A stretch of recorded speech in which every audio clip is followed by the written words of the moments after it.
damos comienzo a la séptima sesión de conversaciones sobre el proceso constituyente que forma parte del proyecto La Constitución de la Confianza.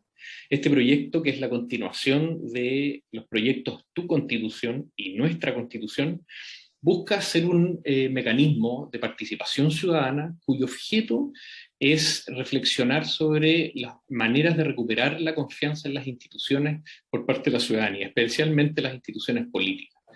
Para esta oportunidad contamos con el profesor Francisco Zúñiga. Él es abogado de la Universidad de Chile, con estudios de posgrado en Derecho Público en la Universidad Autónoma de Madrid y en la Universidad Complutense de Madrid, y con estudios también en Derecho Constitucional del prestigioso Centro de Estudios Políticos y Constitucionales también en España. Él es, dentro de una trayectoria dilatada en términos académicos y también en el debate público, es fundador de la Asociación Chilena de Derecho Constitucional y del Instituto Chileno de Derecho Administrativo, entre otros, y es profesor de la Facultad de Derecho de la Universidad de Chile. Además, el profesor Zúñiga participó en los proyectos Tu Constitución y Nuestra Constitución, así que estamos entrevistando a alguien de la casa. Muchas gracias por acompañarnos, profesor Zúñiga. Bienvenido a esta conversación. Gracias a ti, George, por la presentación y encantado de participar en este espacio. Excelente. Mire, yo quería comenzar un poco reflexionando y que nos cuente desde su perspectiva ¿cuál es la relevancia, la trascendencia que tiene para Chile el contar con un nuevo texto constitucional y el proceso constitucional? ¿Cómo ambos, digamos, son relevantes para el país? Para responder a esta pregunta inicial, yo creo que es esencial situar de dónde venimos para determinar a dónde vamos. ¿De dónde venimos? Venimos de una, comillas, constitución, la de 1980, que en rigor es un decreto ley fundamental de la dictadura. El decreto ley 3464, aprobado por la Junta Militar en 1980 y sometido a una refrendación pseudo plebiscitaria, un fraude en toda la línea, el 11 de septiembre de 1980. Es decir, la Constitución de 1980 no es sino en su origen una mascarada, que se apropia de una expresión, el término Constitución, para obtener un disfraz de pseudo-legitimidad. En un sentido clásico, la Constitución de 1980 carece de toda legitimidad de origen. Y claro, uno podría decir, después de más de 40 años, ¿qué queda? Han habido 60 60 reformas a la Constitución. Una de ellas significativa, la del expresidente Lagos, en el año 2005. Y uno podría preguntarse si esas reformas le han conferido legitimidad a la Constitución, legitimidad de ejercicio. Y a mi juicio la respuesta es matizadamente no. Matizadamente no, porque, claro, han habido reformas, algunas de ellas importantes, la de 2005, ejemplarmente, pero son reformas que han sido acordadas en clave de amarres institucionales, de enclaves autoritarios institucionales, que han construido las reformas sobre un falso consenso constitucional, en que la minoría le impone su voluntad vía vetos o pretextos a la mayoría. Y por tanto, el saldo del ciclo de la transición y de las reformas a la Constitución es un saldo insatisfactorio. Y por ende, la legitimidad de ejercicio muy mermada, si es que la tiene. Ese es el de dónde venimos. Y el a dónde vamos, una nueva Constitución, esta idea se instala poderosamente el año 2005. Y se instala de la mano de los aportes de varios profesores de Derecho. Pablo Ruiz Tagle, que abogó desde Océanos Azules por un cambio constitucional importante. Eric Eduardo Palma, que fundó el Movimiento por la Asamblea Constituyente, quien habla que abogó por una operación constituyente que superara la Constitución de 1980 y que, si no podía deshacer el nudo gordiano de la reforma, sometida a esta suerte de veto o parálisis constitucional, había que cortar el nudo gordiano.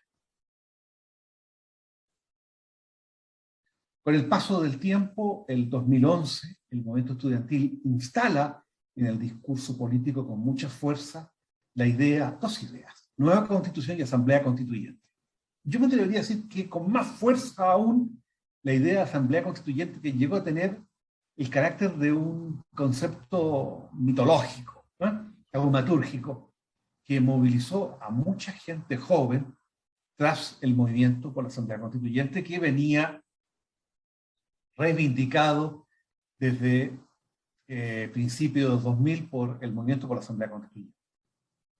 Y que no era nuevo en el discurso político de las fuerzas democráticas, porque estaba presente en la propuesta constitucional del Grupo de los 24, los 80, estuvo presente en el discurso de Eduardo Frei Montalva en el Caupolicán, porque en definitiva se desconoció tempranamente la legitimidad de la Constitución aprobada por la Junta y sometido a refrendación pseudo plebiscitaria. La historia posterior es conocida: el plebiscito del 5 de octubre de 88, el Pacto Renovación Nacional Concertación y el gobierno autoritario de la época para hacer posible la transición, que se traduce en la primera reforma, la de 89, y de algún modo toda la transición lastró con la Constitución heredada de la dictadura. Y por tanto, la cuestión constitucional es una cuestión que se prolongó como gran debate durante 3 décadas. Y se prolongó por una razón muy simple: es que la Constitución carecía de legitimidad. Y con el tiempo, no solo carecía de legitimidad, sino que el arreglo institucional de la dictadura no estaba funcionando. Y había una crisis de las instituciones políticas democráticas y del régimen político. Y por tanto, la idea de nueva constitución hoy día no solo busca superar el déficit de legitimidad de donde venimos, sino que busca establecer un nuevo orden político institucional que dé respuesta a la necesidad de gobernabilidad democrática y de legitimidad de sus instituciones. Y yo creo que ese es el desafío que tenemos para adelante. Encuentro muy interesante ese juego como temporal entre dónde venimos y a dónde vamos, y encuentro también muy relevante y en mi opinión también cierto esa imposibilidad definitiva de que la Constitución finalmente nunca alcanzó legitimidad de ejercicio, porque uno, digamos, sabe que muchas constituciones con orígenes ilegítimos o no democráticos pueden devenir en legítima en la medida, digamos, de que la sociedad civil, el pueblo, se apropia, ¿no? Y en ese sentido uno podría decir también, bueno, nunca nos apropiamos tanto de la Constitución. Pero hay todo digamos, un sistema institucional que funcionó al amparo de esa Constitución, ¿no? O sea, hay todo desde jurídicamente dicho, a nivel legal y reglamentario que se estructuró a la par de eso.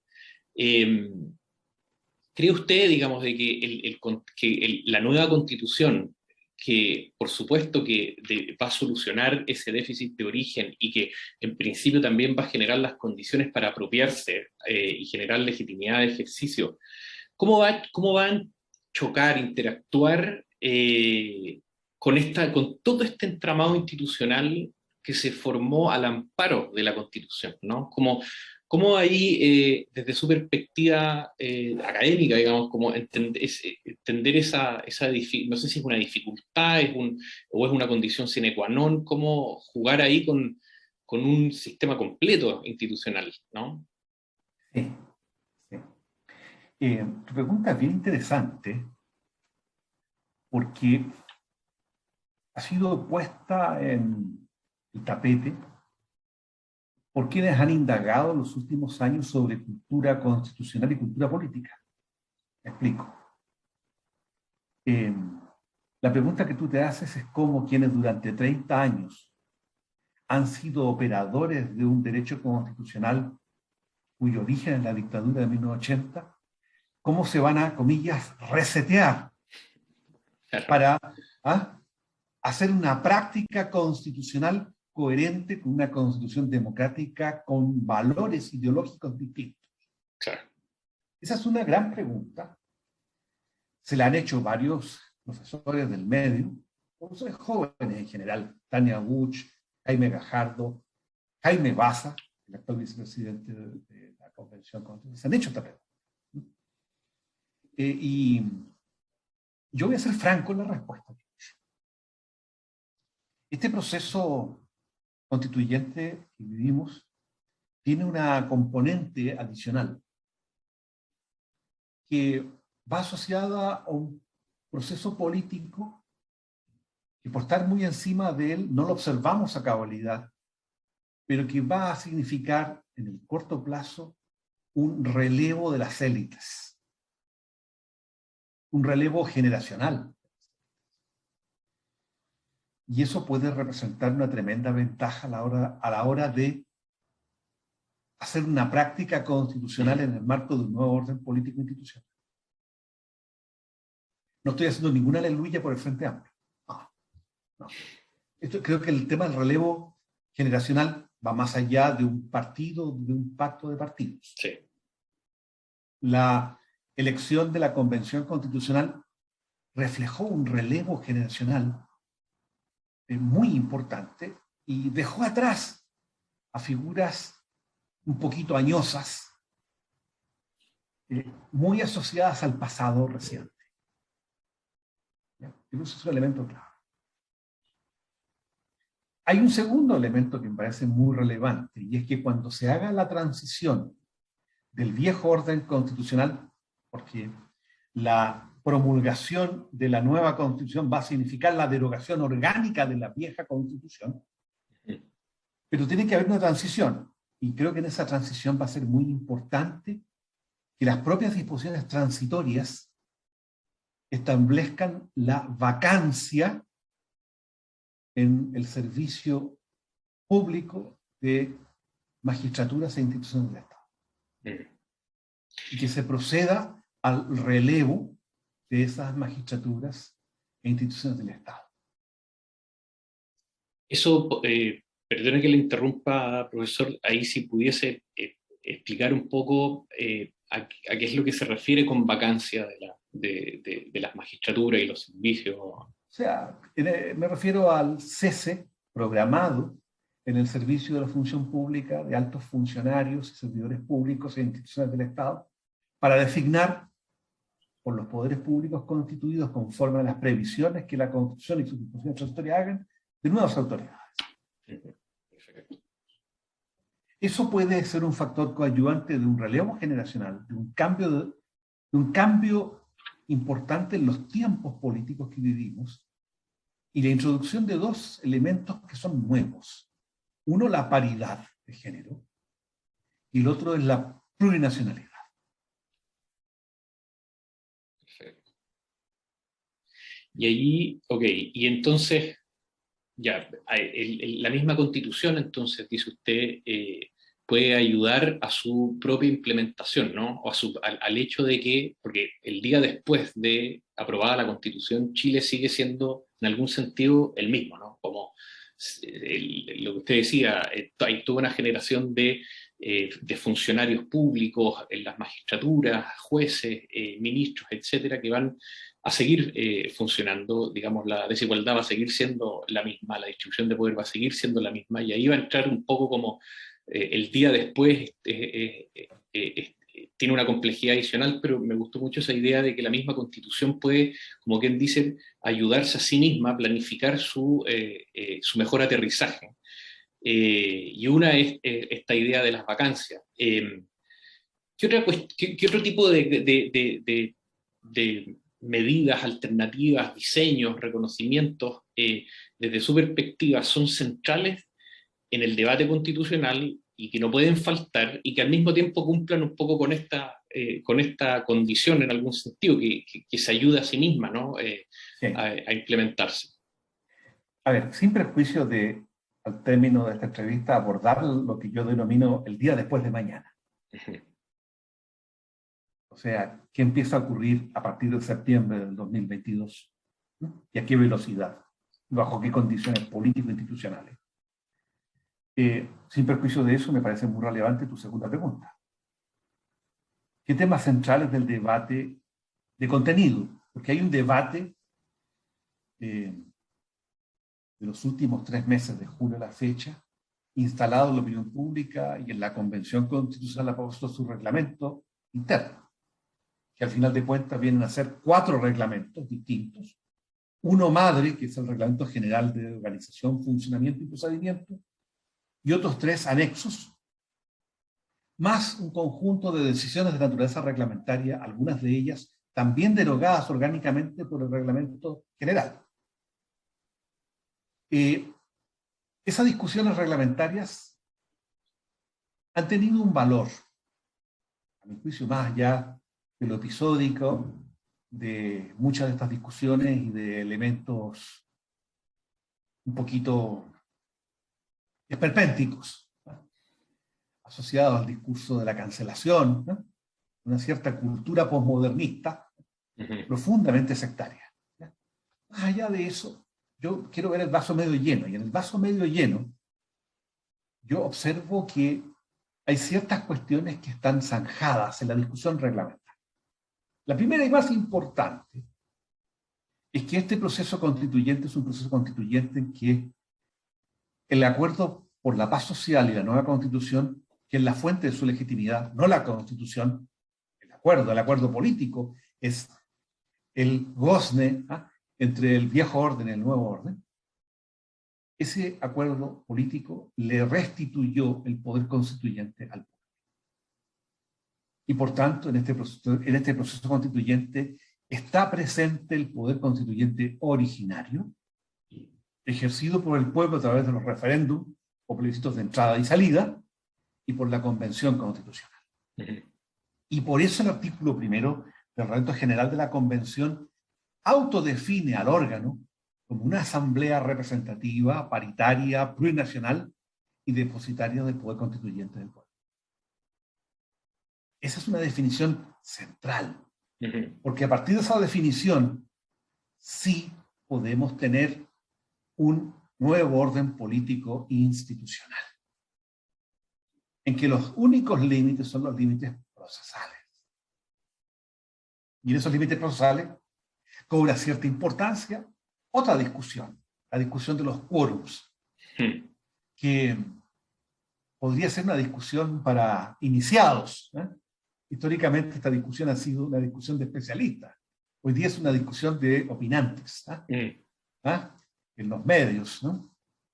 Y creo muy valioso el que la Comisión de Reglamento de la Convención y la Convención hayan ratificado que el quórum extraordinario, reforzado de 2/3, previsto en el acuerdo por la paz social en la nueva Constitución, es el quórum conforme al cual se va a votar la Constitución.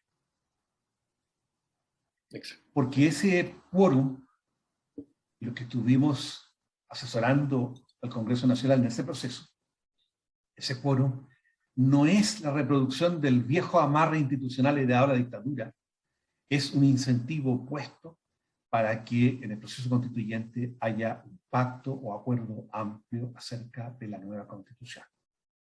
Porque ese pacto confiere lo que denominamos patriotismo constitucional. Es decir, lo que tú decías de antes, una suerte de sentimiento, de apropiación que la sociedad política y la sociedad civil hacen de la Constitución y que le confiere legitimidad.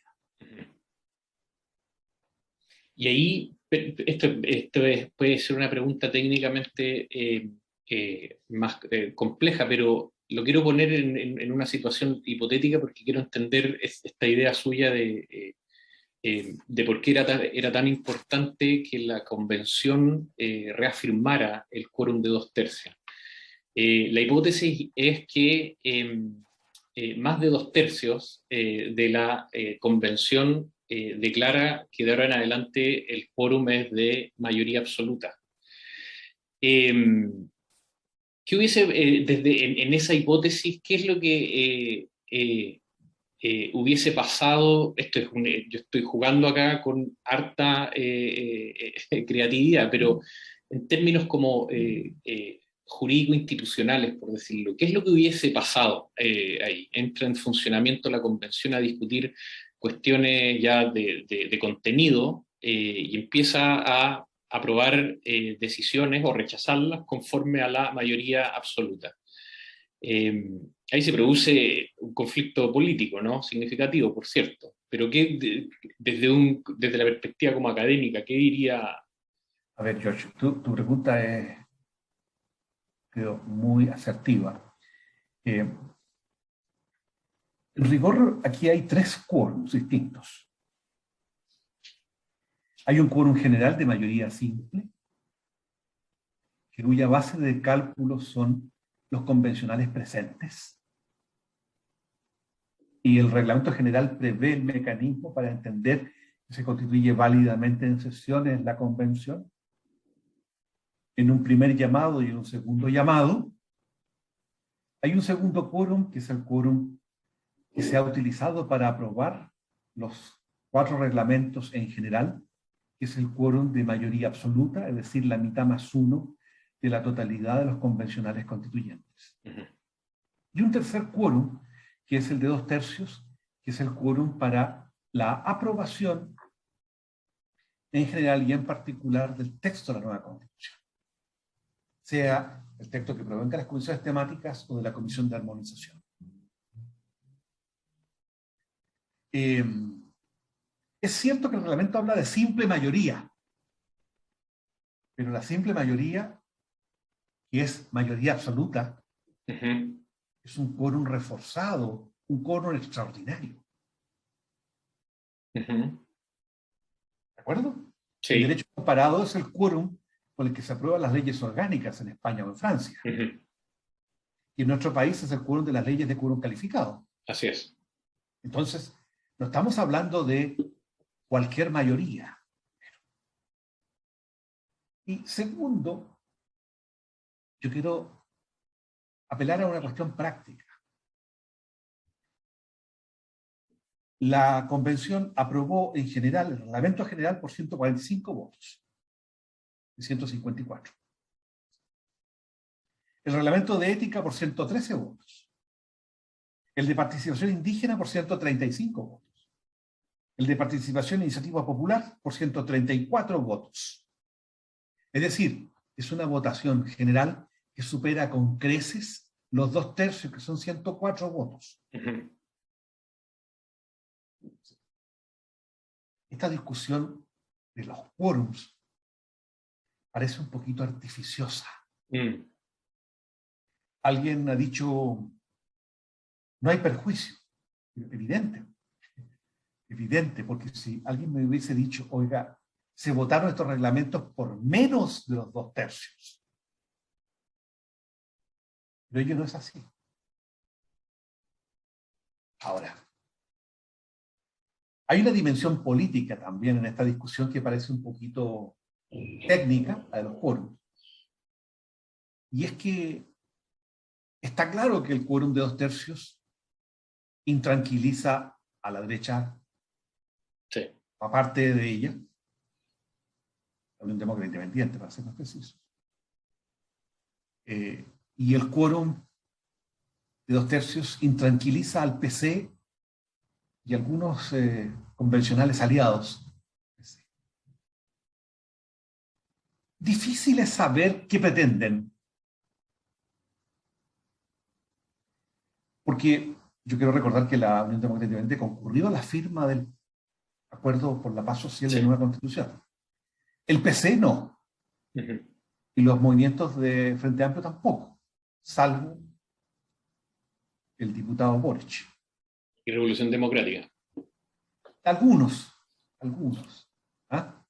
Algunos diputados del Partido Liberal y del Frente Amplio concurrieron a votar. La mayoría de ellos rechazó en la votación en la Cámara de Diputados en general el Mm. proyecto de reforma constitucional de diciembre de 2019. Ujú. Eso está allí para la historia. Ujú. Distintos que después hayan subido al proceso Por supuesto. en un acto de realismo político. El PC le desconoció validez al Acuerdo por la Paz Mm. desde el día 1 diciendo que era una cocina. Ya con mucha pertinacia ha insistido en tratar de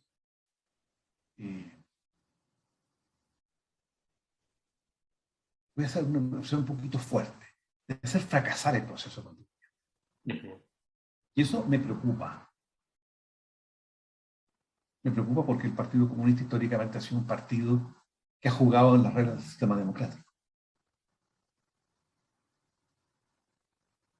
Creo que aquí hay una ambigüedad que me preocupa. Y esa, o sea, bueno, yo voy a volver sobre el tema de las preocupaciones, me interesa harto, entonces quiero dejar ahí volver sobre estas preocupaciones o precauciones que usted está levantando. Eh, pero también usted mencionó algo que también es importante que me gustaría referirme ahora y tiene que ver con de qué manera, algo mencionó al principio, ¿no? La legitimidad de ejercicio, pero ¿cómo cree usted ahí que la Constitución y el proceso constituyente pueden contribuir a generar cohesión social, perdón, y generar confianza en las instituciones, no solo en las instituciones que van a estar reconocidas en la Constitución, por decirlo, sino en las instituciones cotidianas, de política normal, devolverle esa relación entre ciudadano y ciudadana con su institución, o generarla si es que nunca la han tenido, digamos. Es una tarea gigante, especialmente, digamos, en contexto no solo en Chile, uno diría también que ve afuera las instituciones de democracia representativa están puestas en cuestión, hay en sociedades hipercomplejas con poblaciones cada vez más grandes, digamos, pero también más partícipes, la institución se ve siempre, o cualquier cosa que medie entre la decisión final y la manifestación de voluntad se mira como con una sospecha originaria, ¿no? ¿Cómo ahí esta constitución que carga con esa potencia pueden causar esa cuestión para después volver a lo que es, digamos, la política cotidiana, la política normal, ¿no? En lo que a todo apuntas es un problema y un dilema Mm. para la Convención Constitucional. Primero porque la Convención Constitucional tiene un único propósito: ejercer la potestad constituyente y llevar a término la tarea para la cual fue elegida. Y su legitimidad pende de ello.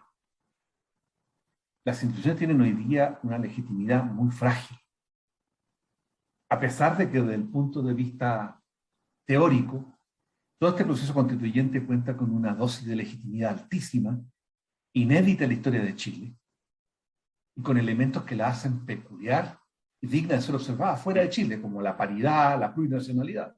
Ujú. Pero no basta con ello, porque la legitimidad democrática y la confianza en esta institución es frágil.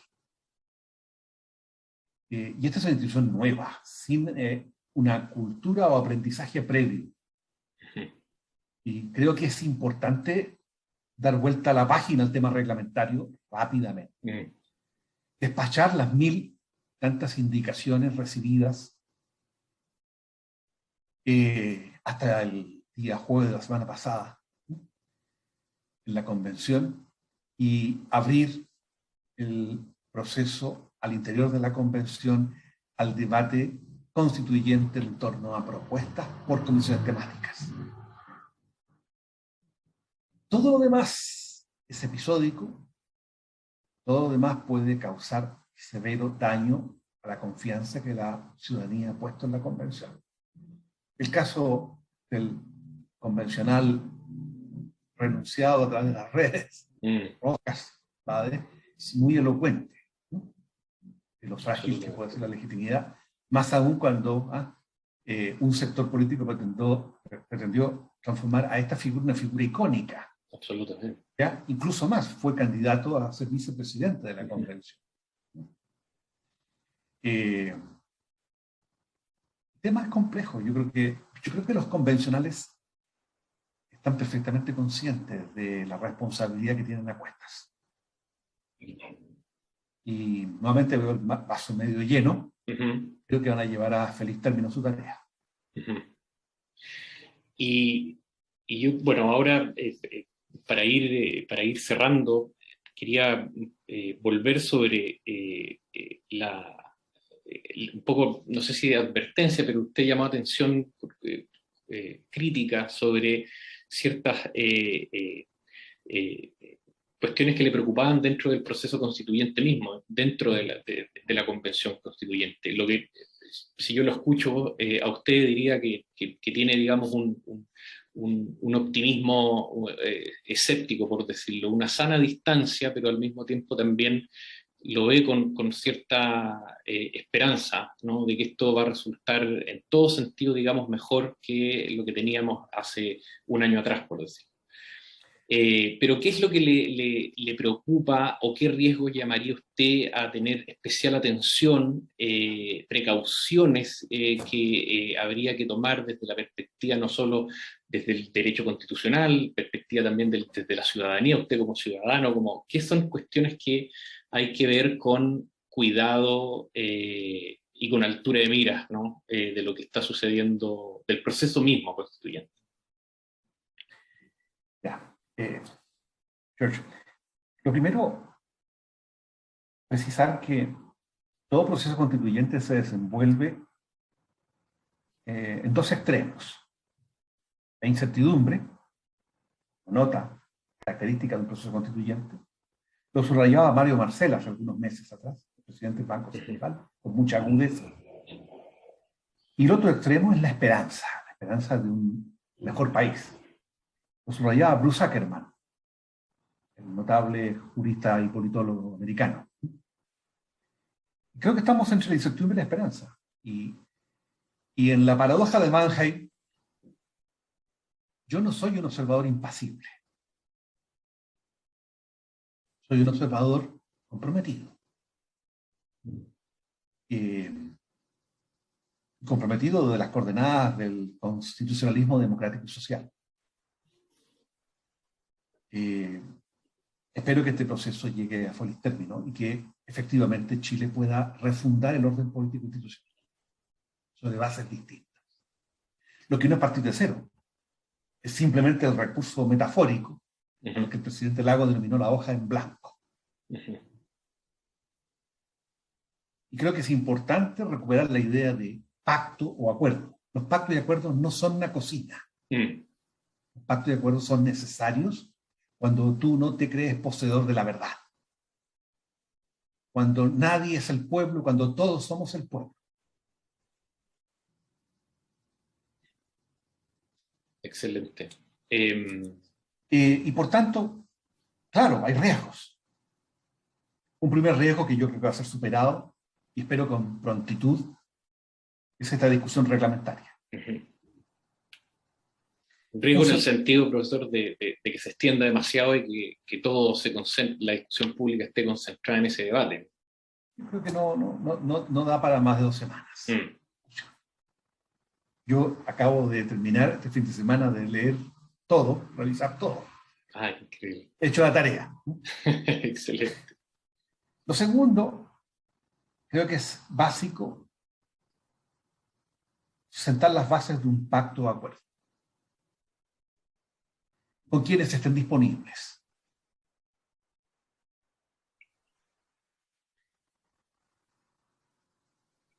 Y este pacto o acuerdo, no solo para alcanzar el umbral de los 2/3 exigidos para aprobar el texto de una constitución, sino para sentar las bases que los juristas alemanes denominan el patriotismo constitucional.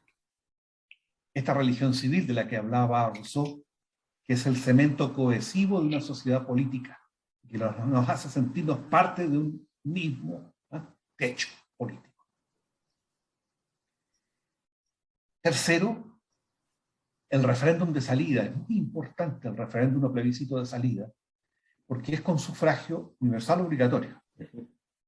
Y es muy importante, porque podría ser, y espero que así sea, refrendario ampliamente de ese pacto o acuerdo que se dé al interior de la convención. Y estoy cierto que aquí hay un riesgo, y es que quienes quieren hacer fracasar este proceso, son posiciones minoritarias, apelen al referéndum de salida para el rechazo, para un segundo rechazo. Entonces es un riesgo. Ahora, el quórum de 2/3 es un quórum suficientemente exigente para dotar de una sólida legitimidad a la nueva carta. Absolutamente. Nada puede impedir que los recalcitrantes llamen al rechazo. Porque aquí, al final de cuentas, también hay un problema de disonancia cognitiva, para empezar la categoría de la psicología social. Quienes se refocilaron en el rechazo para conservar la herencia institucional de la dictadura, y quienes se refocilaron en la cocina y en la descalificación de los pactos, al final tienden a coincidir. Increíble. Los extremos coinciden.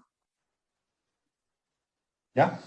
Yo espero que la ciudadanía, en un ejercicio cívico ejemplar y muy masivamente, apruebe el texto que surja del pacto o acuerdo al interior de la convención.